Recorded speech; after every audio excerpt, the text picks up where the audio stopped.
पौराणिक कथाओं के अनुसार एक बार भगवान विष्णु कैलाश पर्वत पर शिव जी से मिलने गए थे। उस समय वो गरुड़ के साथ गए थे। गरुड़ उनका वाहन होता है। जब वो कैलाश पर्वत पहुंचे तो गरुड़ जी को बाहर ही इंतजार करने का बोलकर वो अंदर शिव जी से मिलने चले गए। कुछ देर बाद गरुड़ जी की नजर एक चोटी पर पड़ी पर्वत की, जहां पर एक पक्षी बैठा हुआ था। पक्षी को देखकर वो बड़ा मंत्रमुग्ध हुए कि देखिए इस ईश्वर की क्या संरचना है, कितने बढ़िया खूबसूरत यहाँ पर्वत पहाड़ है और यहाँ एक छोटा सा पक्षी बैठा हुआ है। वो उसको निहार ही रहे थे कि वहां पर यमराज अपने भैंसे के साथ आए और यमराज ने उस छोटे पक्षी की तरफ देखा और उसे देखकर मुस्कुराए और फिर वहां शिव जी से मिलने के लिए वो भी चले गए। अब गरुड़ ने जब यमराज की इसी मुस्कुराहट को देखा तो वह चिंता में पड़ गए कि यमराज की तो झलक मात्र ही जो है मृत्यु का प्रतीक होती है, यानी इस पक्षी की मृत्यु अपने नजदीक है।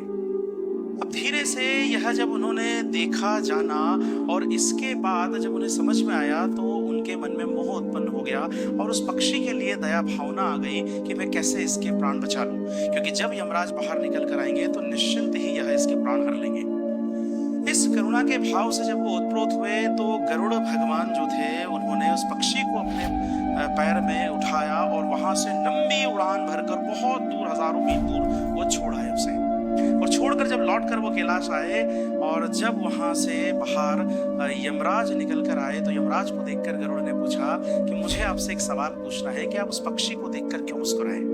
तब यमराज ने कहा कि मैं ये सोच रहा था कि इस पक्षी की मृत्यु कुछ ही घंटों के अंदर बहुत दूर किसी जंगल में एक अजगर के निगलने से लिखी है और ये इतना छोटा पक्षी है, इसके इतने छोटे पंख हैं, ये कैसे इतनी दूरी तय करेगा, यह सोचकर मैं मुस्कुरा रहा था।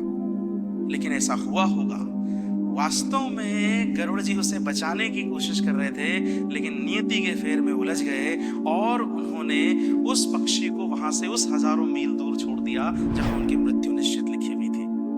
यानी कि जन्म और मृत्यु ये अटल सत्य है। अगर किसी की मृत्यु लिखी है उसे कोई नहीं टाल सकता और अगर नहीं लिखी है तो कोई उसे ला भी नहीं सकता।